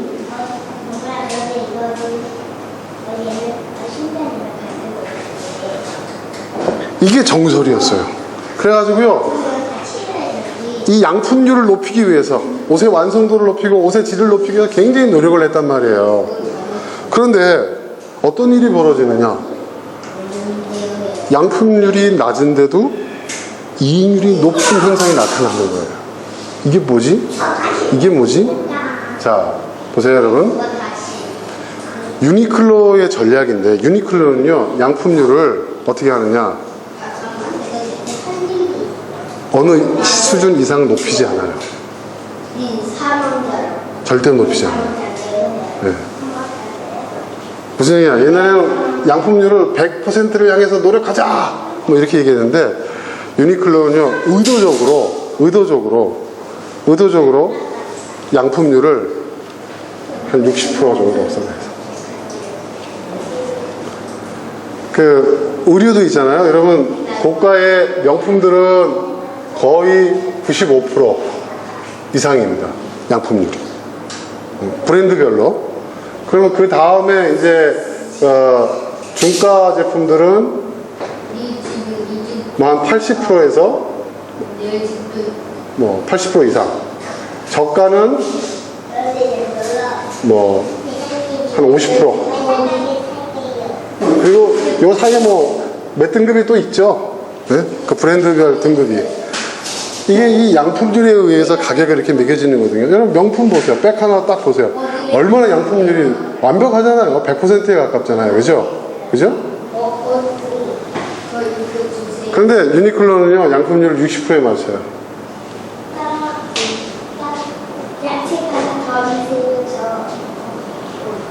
그럼 어떻게 이런 일이, 어떤 전략이었을까요?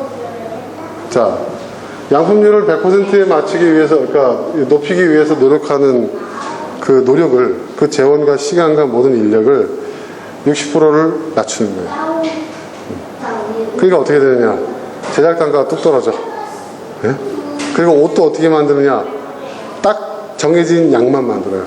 유니클로는요, 보세요 여러분. 어떤 매장에는 있는데 어떤 매장에 없는 옷이 있어요. 다 팔린 거예요. 그럼 물건 언제 와요? 안 들어옵니다. 이렇게 얘기합니다. 네. 걔네들은 어떻게 하느냐? 물건을 어느 모델이 만들어내려면, 여러분 옷을 만들어낼 때 우리가 옷값을 결정할 때요, 옷값 전체 100%라고 하면 이 중에서 여러분 몇 %가 팔리지 않은 옷값, 재고라든지 뭐 이런 폐기하는 그 비용으로 들어갈 것 같아요. 여러분 40%. 아세요 여러분? 그리고 뭐 여러 가지 마케팅 비용이니 뭐니 해가지고. 그러니까 진짜 옷이야말로 거품인데요. 실제로 옷을 만드는데, 가방, 뭐 패션용품 만드는데 들어가는 거는 20%도 안 돼요. 이러면 진짜 옷 사고 싶은 마음 안 생기죠, 여러분? 그러니까 여러분 어떤 일이 벌어지느냐? 백화점에 가면은 되게 비싸요. 근데 이게 좀 시즌 딱 지나잖아요. 한 시즌 지나잖아요. 그럼 어디로 가요? 상설 할인 매장으로 가요. 백화점. 여러분 파주 아울렛이니 뭐 이천 아울렛 있죠? 그로 쫙 빠집니다. 거기서 또 이제 한 6개월, 1년 있다가 또 안 팔리잖아요. 그러면 그 다음 어떻게 돼요? 여러분 이제 지방도시 막 시외곽 다니다 보면은 뭐 있잖아요. 그런 매장. 그죠? 할인 매장. 글로 빠져요. 그것도 이제 수도권 중심으로. 네. 그러다가 이제 그게 또 안 빠지면 이게 계속 밀려나가요. 네. 대도시 중심으로 하다가 중소도시로 가다가 네. 신도시로 가면. 그래서 안 팔리잖아요? 그럼 어떻게 돼요? 그 옷이 다시 다 모여요. 그리고 그게 어디로 가는 줄 아세요, 여러분? 기존에 팔리지 않은 것이 신흥국. 네. 저 제3세계나 이런 데, 그런 데가 팔린다고. 네. 여러분, 그 중앙아시아를 가면요. 우즈베키스탄 그 시골에 가면은, 네? 그 도시에 살고 있는 사람들이 전부 한국 브랜드 옷을 입고 있습니다. 네. 깜짝 놀랄 정도. 저 사람들이 저걸 입을 능력이 안 되는데 싶은데도 저거 짝퉁이겠지 이런 얘기 하지만 사실 그렇지 않고요. 실제로 거기다가 덤핑으로 다 팔아버려요. 네. 키로 재가지고 제조비만 빼는 거예요. 네. 이런 우리는 뭐냐? 우리는 그냥 브랜드 갖고 그냥 그렇게 이렇게 섞고 있는 거예요. 자, 그러니까 유니클로는 어떻게 하느냐? 브랜드 가치를 높이지 않아요. 그렇게 높이지 않아요. 옷의 가치도 그렇게 높이지 않아. 그 적정한 수준 60%를 이제 맞추는 거예요. 브랜드 인지도도 60%. 옷의 양품률도 60%. 그런데 이렇게 하니까 어떻게 되냐? 제조 원가가 확 떨어지는 거예요. 비용 경쟁이 확 생기는 거예요. 이해되세요, 여러분? 이게 혁신이에요.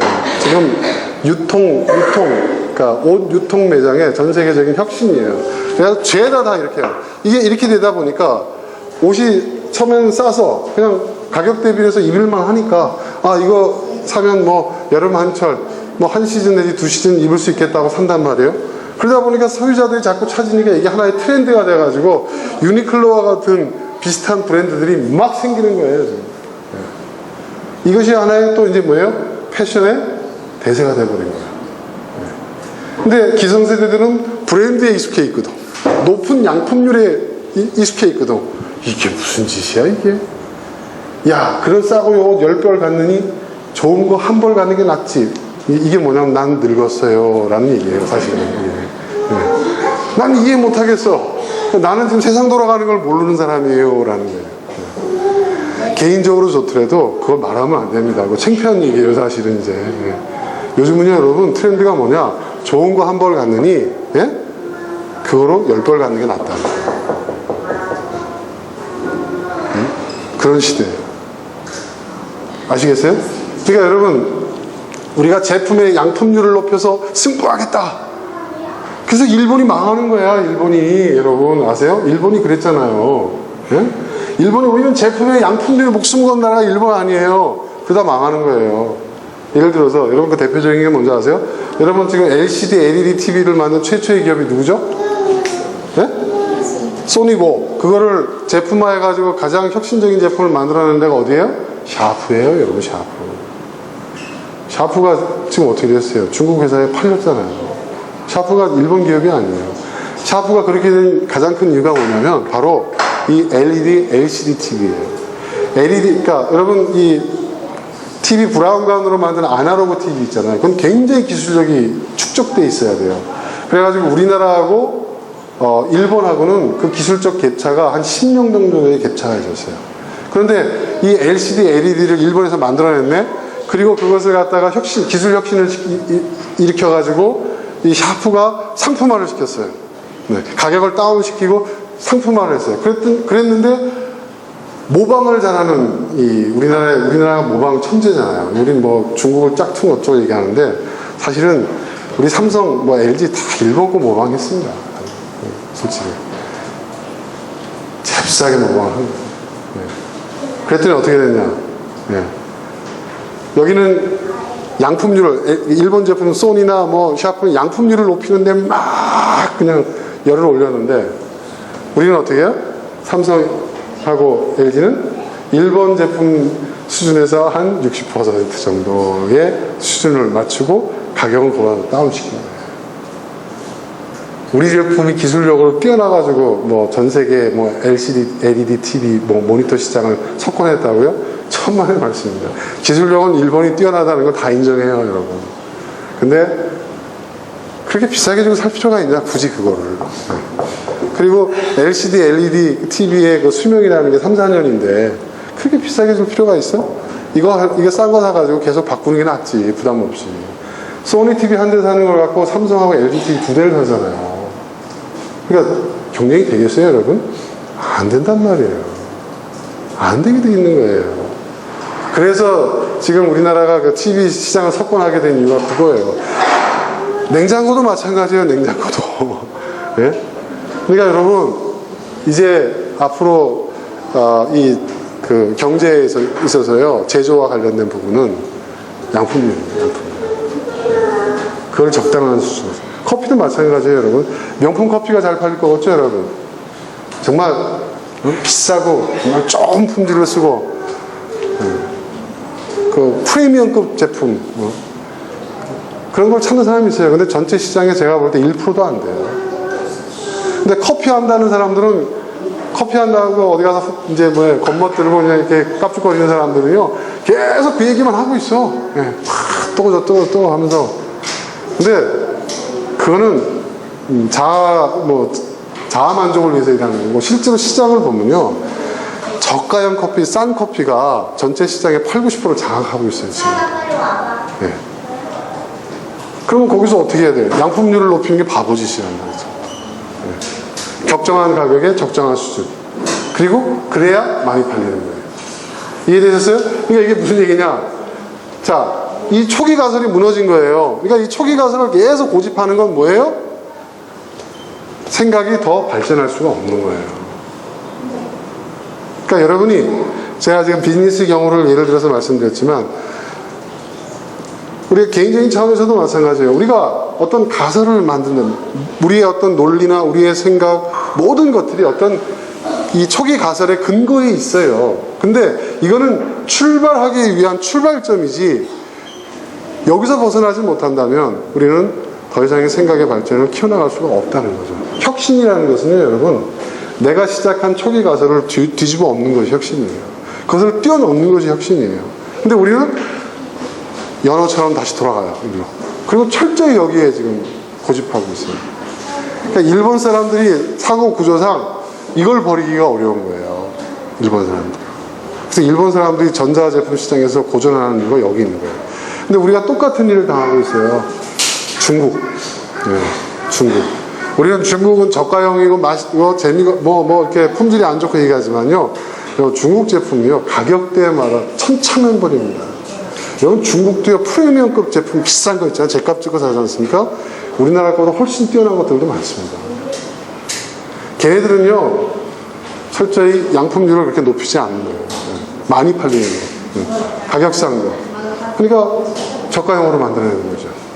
그거를 비난하면 안 된다는 거예요. 그래서 여러분, 지금 중국 경제가 전 세계 경제에서 저가형 제품들은 지금 거의 다 중국이 다 석권하고 있잖아요. 그죠? 얼마 전에 그 TV에 나왔잖아요. 미국에서 몇 가정이 중국산 없이 생활해보기 했는데, 어디 결론이 뭐예요? 불가능하다. 불가능해요. 네. 그러니까 고가인 제품인 뭐 자동차나 뭐 TV나 냉장고나 뭐 이런 것들은 가능한데, 슬리퍼, 타올, 칫솔, 네? 네? 치약, 비누, 네? 화장품, 네? 간단한 옷, 이 저가형 제품은 80~90%가 다 중국산이라는 거예요. 생활할 수가 없다는 거예요. 네. 그만큼 뭐냐? 중국이 장악했다는 거예요. 정신 차려야 됩니다. 그러니까 이 초기 가설에 고집하는 이 습관. 그러니까 여러분, 우리가 어떤 선택을 하고 어떤 시작을 할 때 다 이게 있어야 되겠죠. 나름대로 이게 있어야 됩니다. 근데 여기에 고집해버리게 되면, 또 어떤 운 좋아서 이 초기 가설 때문에 성공할 수는 있어요. 그런데 여기에 계속 고집하게 되면 그 성공이 오래 갈 수가 없다는 거죠. 우리 개인도 마찬가지입니다. 그러니까 여러분, 그런 말 있잖아요. 과거의 작은 성공이, 그죠? 미래의 큰 실패를 초래한다라는 말이 있어요. 왜? 이것 때문에. 그러니까 보세요. 제가 처음에 저희 커피밀도 마찬가지예요. 야, 교회에 카페가 이제 생기는 추세에, 야, 그럼 교회 카페에 이 커피를 산지에서 내가 농민들한테 직접 사가지고 공급하면 이거 성공하겠구나. 처음에 히트 쳤잖아요. 그죠? 히트를 쳤어요. 근데 제가 거기에 계속 고집했으면 어떻게 됐을까요, 여러분? 여러분, 지금 교회 카페를 전문적으로 대상으로 하는 업체가 전국에 10몇 개가 생겼어요. 그 이후에. 네. 근데 남아있는 게 하나도 없어요. 다 망했어요. 그러니까 후발주자죠. 네. 네. 근데 저는 어떻게 했냐. 저는 교회 카페에 이게 오래 갈 수 없다고 판단한 거예요. 네. 초기 가설에 저는 고집하지 않아서 이거 오래 갈 수가 없다. 그리고 이것이 법적으로 행정적으로 문제가 될 수 있다. 저는 그걸 간파했던 거예요. 그래서 저는 부지런히 어떻게 했습니까? 다른 업무를 판 거죠. 부지런히.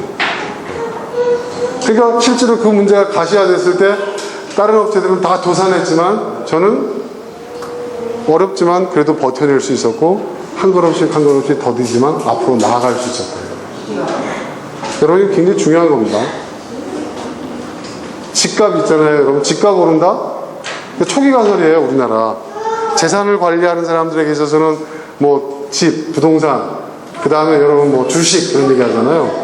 여러분, 이제 보십시오. 집값이 이제 어떻게 되나?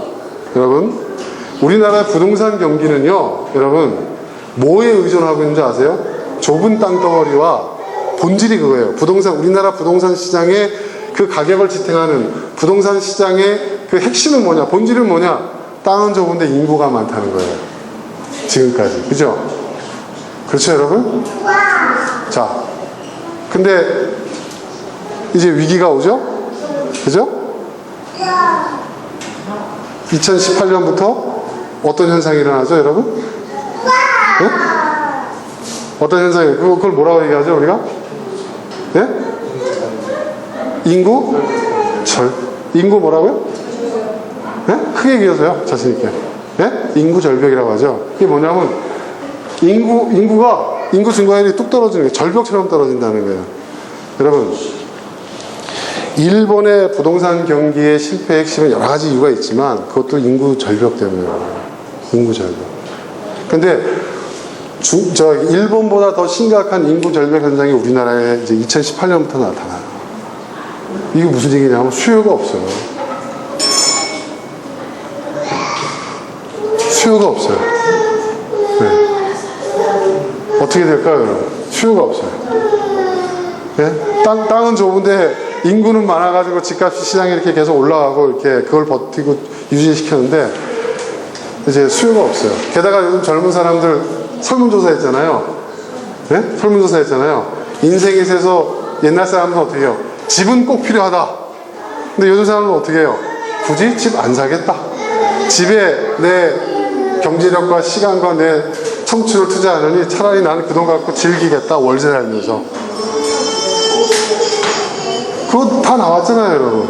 그게 이제 앞으로 어떤 결과를 만들어낼 것 같습니까? 네? 부동산 시장이 붕괴되게 돼 있어요. 이건 시간 문제예요, 여러분. 뭐 정부가 아무리 뭐 어쩌고 얘기해도요, 붕괴하게 돼 있어요. 그 증거를 알려드릴까요? 대기업들이요, 건설업에 더 이상 투자하지 않아요. 회사를 쪼개서 팔고 있고요.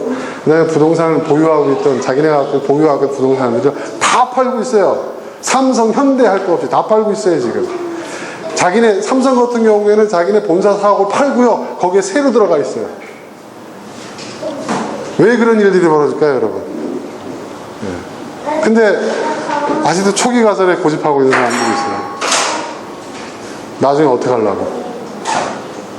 여러분, 이게 단순히 우리의 생각을 방해하는 걸림돌이 뿐만 아니라 많은 실패의 원인이 여기서 비롯됐다는 거예요. 이거를 여러분 염두에 둬야 돼요.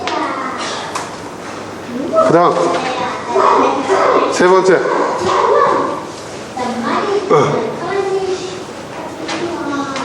세 번째. 여러분, 지금 얘기하는 걸 잘 이해해야 다음 시간은 제가 뭘 할 건지 아세요? 본질을 찾아내는 법을 가르칠 겁니다. 본질을 찾아내는 법.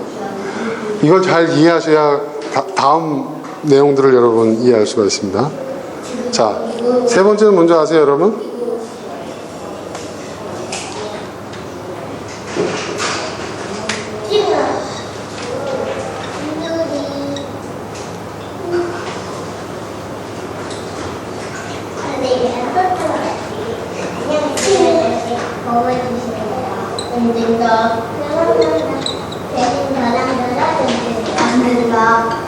자, 읽어보세요.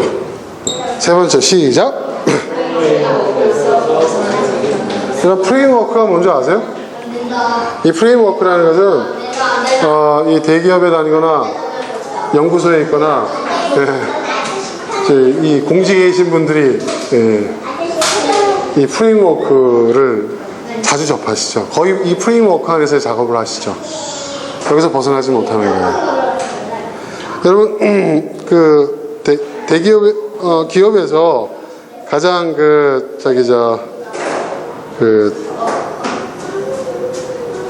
일반적으로 여러분, 사용하고 있는 프레임워크가 몇 가지가 있잖아요. 로지컬 싱킹이라는 게 있고, 스와트라는 게 있고, 그렇죠, 여러분? 여러 가지 그런 게 있어요. 근데 여기서 벗어나지 못하는 거예요. 이것도 일종의 시스템이거든요. 그죠? 여기서 벗어나지를 못하는 거예요. 그러니까 아무리 생각을 해도 이 안에서 생각이 이루어지는 생각이라는 거죠. 근데 이 프레임워크는 어떻게 합니까, 여러분? 프레임워크는 완벽한 게 아니에요. 그렇죠? 프레임워크는 끊임없이 진화를 하고 업데이트가 되는 거예요.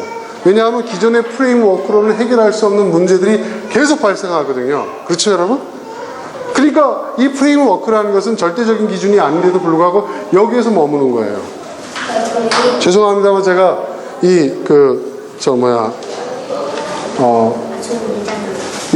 저희 재단 복지 사업과 관련된 문제 때문에 제가 공무원을 만났어요. 만나서 얘기를 하는데 안 된다는 얘기만 하는 거예요. 안 된다는 얘기. 왜 안 되냐? 이 프레임워크에 의해서는 자기가 안 된다는 얘기밖에 못하는 거예요. 그러면 제가 그랬어요. 그분이 얘기하고 있는 로직이 있어. 시스템이 있어. 이 프레임워크에. 근데 제가 얘기하고 있는 것은 이 프레임워크로서는 해결할 수가 없는 거예요. 그럼 어떻게 해야 되느냐? 그랬더니 자기가 높은 사람을 만나라는 거예요. 갔어요. 똑같이 얘기해요. 똑같이 얘기해요. 그래서 제가 이걸 질의서를 보냈어요. 이러한 문제를 해결하기 위해서 해답을 주십시오. 그랬더니 답변이 뭐라고 왔을 것 같아요, 여러분? 뭐라고 왔을 것 같아요?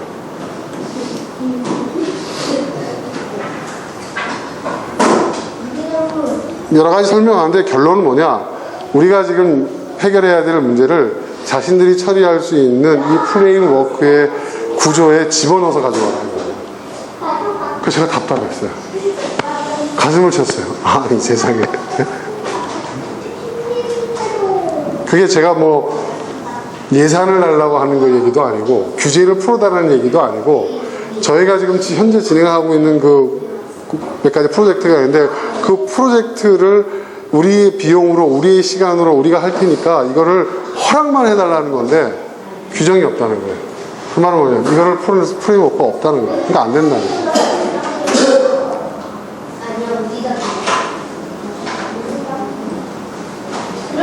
그러니까 안 되는 거예요. 또 한 가지 얘기를 하나 더 재밌는 거 들어볼까요? 지금 소송이 걸린 문제인데, 자, 우리 직원들은 우리 그 복지관 직원들은요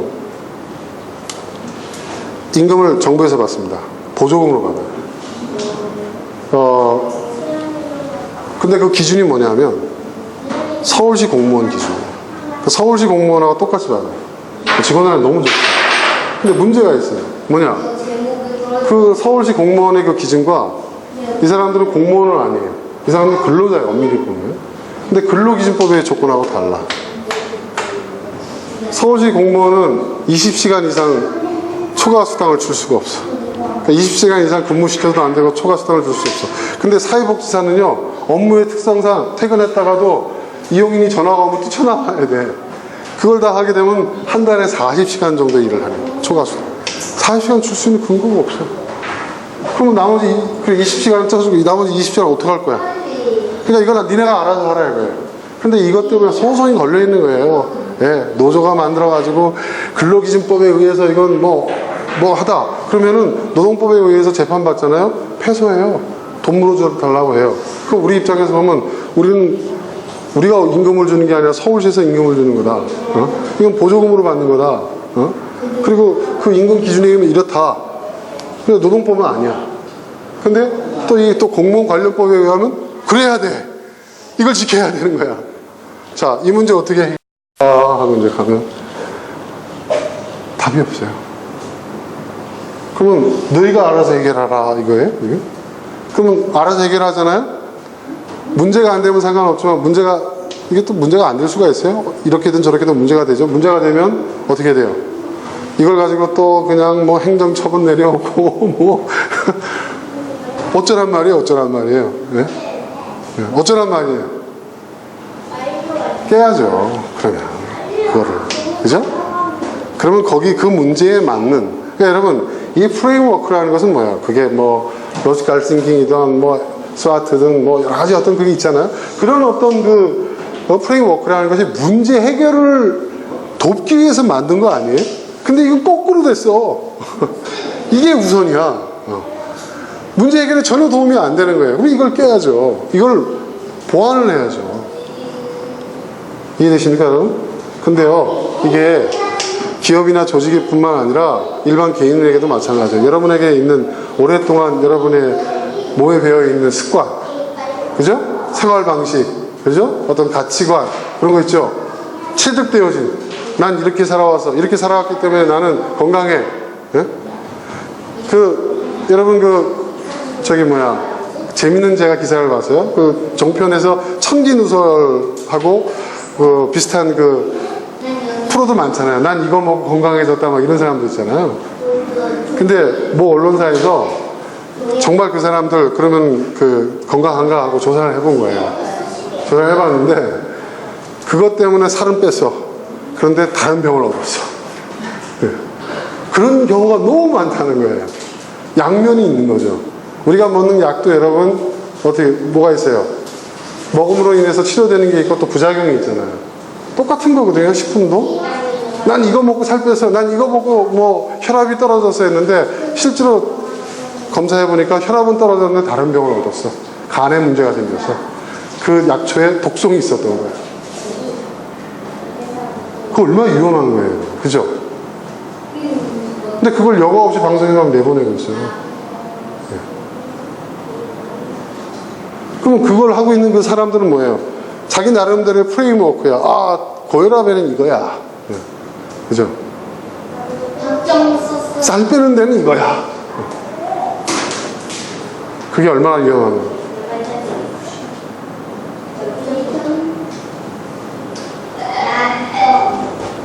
여기서 벗어나지 못하면요, 그 틀 안에 갇힌 사람이 됩니다. 그의 생각과 그 생각의 결과로서 그의 삶도 이 안에서 딱 고정되게 됩니다. 이걸 벗어나야 돼요. 이거는 고정관념을 버려라 이런 차원과는 좀 다른 차원이죠.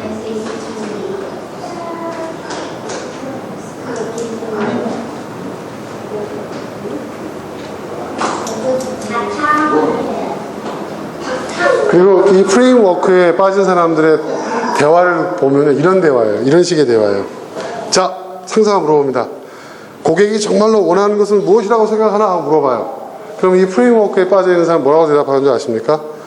앙케이트 조사를 실시하면 고객이 정말로 원하는 것을 알 수 있습니다. 라고 얘기합니다. 이게 지금 상사가 질문한 질문의 답이에요. 근데 정확한 답입니까? 고객이 원하는 것이 뭔가 물었어요, 상사는.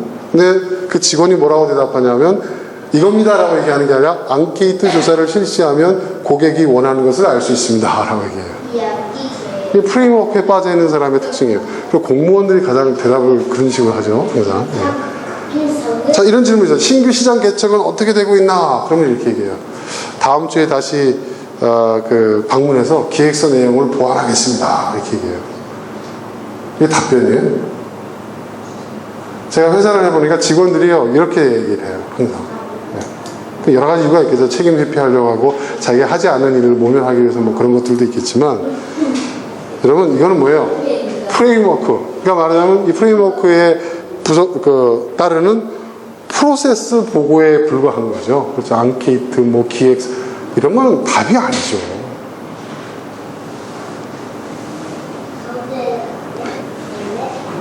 고객이 정말 원하는 것이 뭐냐라고 했을 때 이런 유의 대답이 나와야죠. 뭐 앙케이트 조사 이게 아니라 뭐라고요?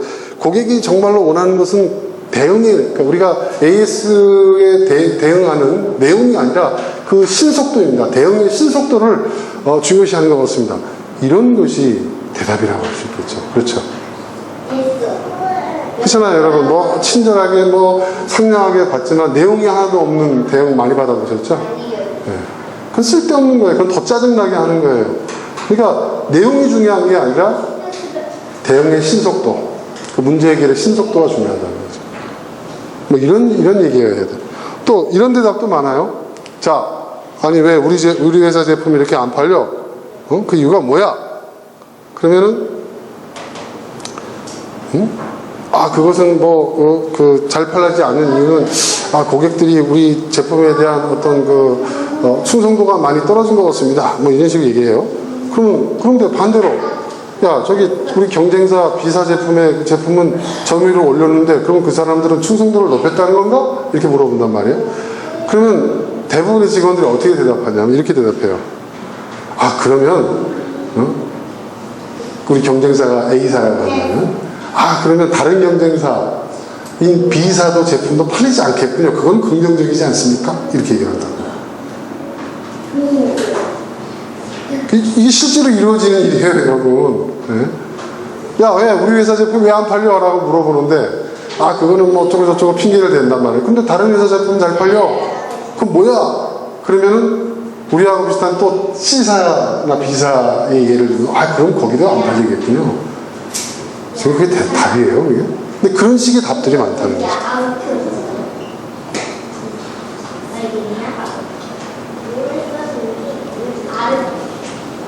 자, 이 세 가지가 있고요. 자, 그러면 마지막으로 다음 주에는 제가 본질을 찾는 법에 대해서 얘기한다고 그랬죠. 제가 어느 책에서 제가 발췌한 재밌는 글이 있어요. 그 글을 읽어드릴 테니까 여러분 잘 한번 들어보세요. 굉장히 재밌는 글입니다. 자, 어떤 그 사람이 있는데 이 사람은 연애를 실패하는 거예요. 계속 실패하고 연애할 때마다 문제가 생기는 거예요. 그래서 어렵게 이제 여자친구를 또 사귀었는데 또 여자친구하고 이런 문제가 있는 거예요. 어떤 문제인지 제가 한번 들어볼게요. 이게 아마 여러분 굉장히 공감하실 수 있는 거예요. 자, 제가 읽어볼게요. 잘 들어보세요. 바쁜 일을 끝내고 오랜만에 여자친구와 느긋하게 데이트를 할 수 있게 되었다. 약속한 시간과 장소에 나타난 그녀가 밝은 얼굴로 내게 물었다. 오늘 어디로 갈까? 그때 내 머릿속에 며칠 전 그녀가 했던 말이 떠올랐다. 나와 같이 영화를 보고 싶다고 한 말이었다.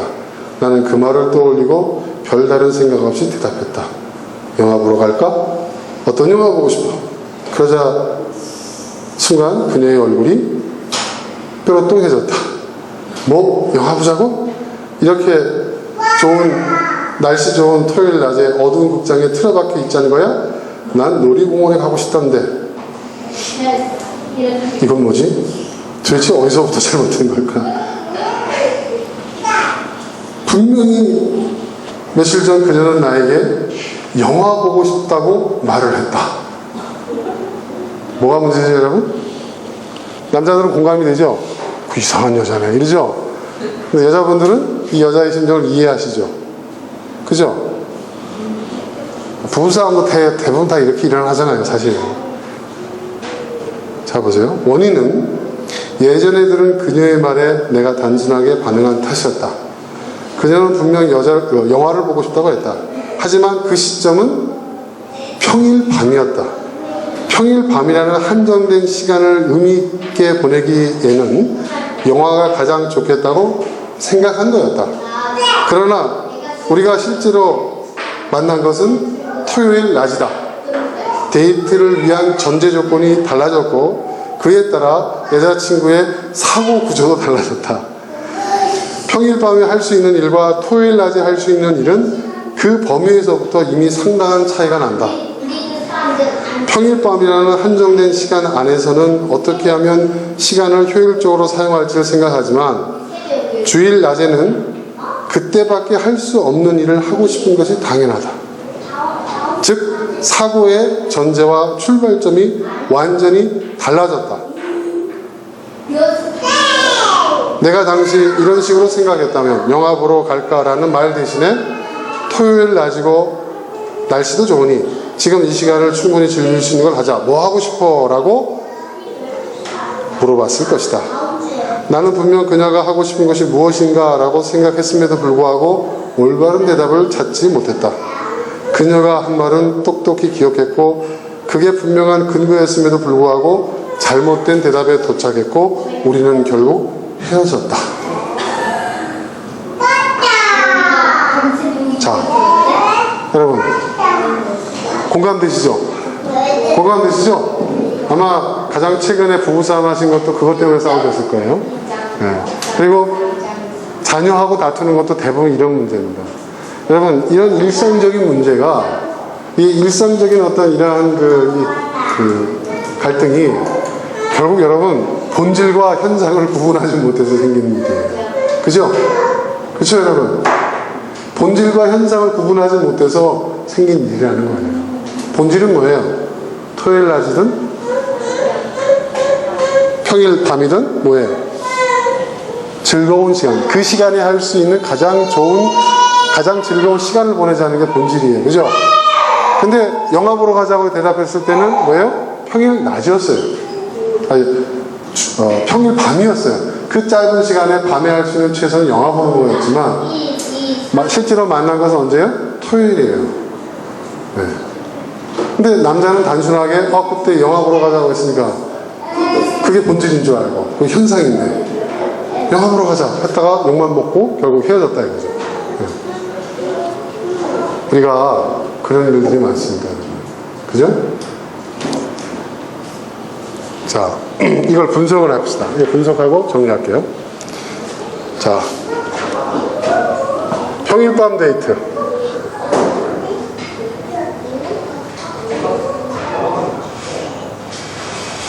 자, 그리고 휴일 낮 데이트.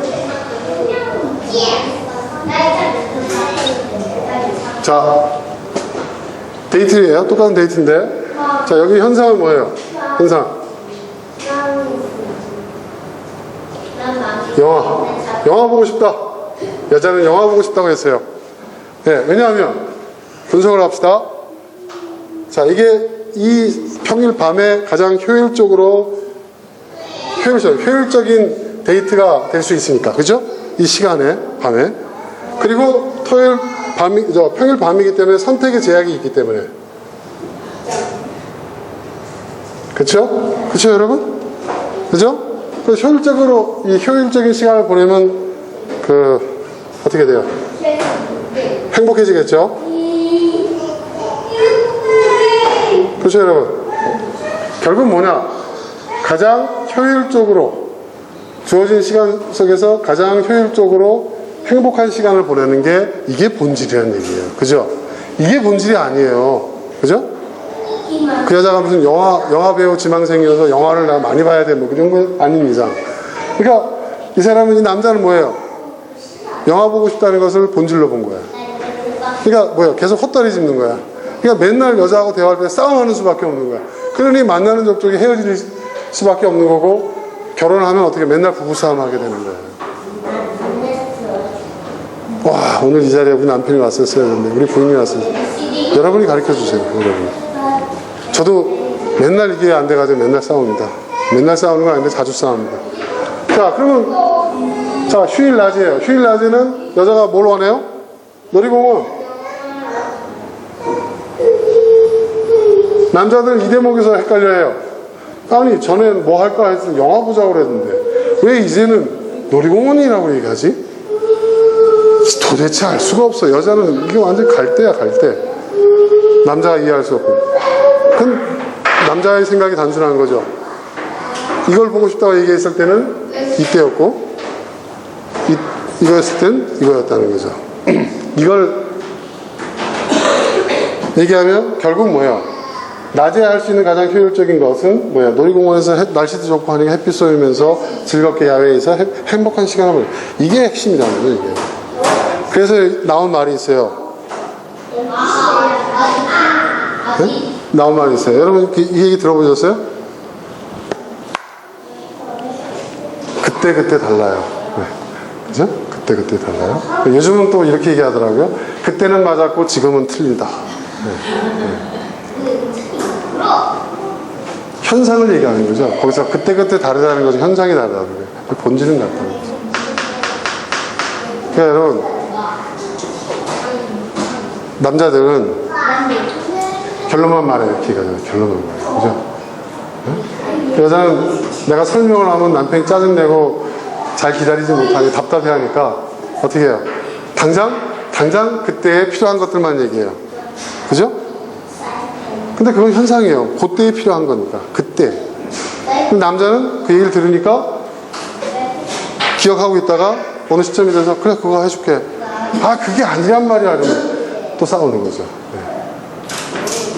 아 내가 이것만 진짜 제가 30년 전에 이거 알았으면 제가 네? 진짜 제 인생이 제 가정사가 달라질 수도 있었을 텐데 이렇게 사람은 평생 공부해야 되나 봐요. 그러니까 여러분 이게 재밌는 얘기지만 이게 바로 현상과 본질을 구분하지 못해서 생기는 문제는 아니에요. 이런 일들이 우리 삶에 얼마나 많습니까? 그죠? 자, 그래서 다음 주에는 제가 현상과 본질을 구분할 수 있도록 본질을 찾아내는 법에 대해서 가르쳐드리겠습니다. 네.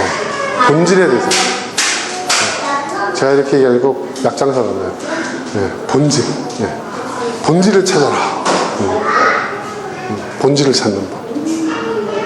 자, 오늘 여기까지 하겠습니다. 자, 이 시간 우리 함께 또 잠시 기도하는 시간을 갖도록 하겠습니다. 오늘 나는 여러 가지 내용들이 있는데 중요한 것들, 많은 내용들을 함께 살펴보았습니다.